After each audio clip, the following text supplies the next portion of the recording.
സാരി. അപ്പൊ ഇന്ന് നമ്മൾ ചെയ്യാൻ പോകുന്നത് കോട്ടൺ ആണ്. കോട്ടണിൽ അടിപൊളിയായിട്ടുള്ള യോക്ക് വന്നിട്ടുള്ളതാണ്. പിന്നെ അതുപോലെ തന്നെ പാകിസ്ഥാനി സ്റ്റൈലിൽ വന്നിട്ടുള്ള സ്ലീവ് ആണ് വന്നിട്ടുള്ളത്. അപ്പൊ ഇത് യോക്കിന്റെ ഡീറ്റെയിൽ പറയുകയാണെങ്കിൽ അടിപൊളി തിക്കായിട്ടുള്ള നല്ലൊരു മെഷീൻ വർക്ക് വന്നിട്ടുണ്ട്. കുഞ്ഞു കുഞ്ഞു ടാസിൽസ് വന്നിട്ടുണ്ട്. അടിപൊളിയായിട്ടുള്ള പേൾസ് ഒക്കെ കൊടുത്തിട്ടുള്ള ടാസിൽസ് കൊടുത്തിട്ടുണ്ട്. പിന്നെ അതുപോലെ തന്നെ സ്ലീവിന്റെ ഡീറ്റെയിലിംഗ് പറയുകയാണെങ്കിൽ സ്ലീവ് അക്രോഷ്യോ ലേസ് ഒക്കെ കൊടുത്ത് നല്ല അടിപൊളിയാക്കി വെച്ചിട്ടുണ്ട്.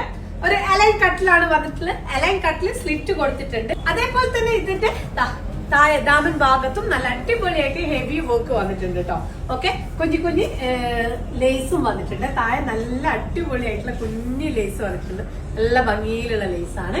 ഇനി ബാക്കിൽ പറയുകയാണെങ്കിൽ പ്ലെയിൻ ആയിട്ട് വന്നിട്ടുള്ളതാണ്. ബാക്കിൽ പ്ലെയിൻ ആയിട്ട് വന്നിട്ടുള്ളത്. ഓക്കെ, ഇനി ഇതിന്റെ ബോട്ടത്തിന്റെ ഡീറ്റെയിലും പറയുകയാണെങ്കിൽ നല്ല കംഫർട്ട് ആയിട്ടുള്ള കോട്ടണിൽ തന്നെ വന്നിട്ടുള്ളതാണ്. ഫുൾ എലാസ്റ്റിക്കിൽ വന്നിട്ടുള്ളതാണ്. ഒരു സെമി പലാസോ പോലെയാണ് ബോട്ടം വന്നിട്ടുള്ളത്. ഓക്കെ, അപ്പൊ ദുപ്പട്ടയുടെ ഡീറ്റെയിലും പറയുകയാണെങ്കിൽ ദുപ്പട്ട നല്ല സോഫ്റ്റ് മൽക്കോട്ടണിൽ തന്നെ വന്നിട്ടില്ല. അത്യാവശ്യം നല്ല വിട്ടും ലെങ്ത്തും ഉള്ള ദുപ്പട്ട സോഫ്റ്റ് മൽക്കോട്ടണിൽ വന്നിട്ടുള്ളതാണ്. അപ്പൊ ഇതിന്റെ സൈസ് പറയുന്നത് 3XL ഉള്ള സൈസസ് ആണ് അവൈലബിൾ ആയിട്ടുള്ളത്.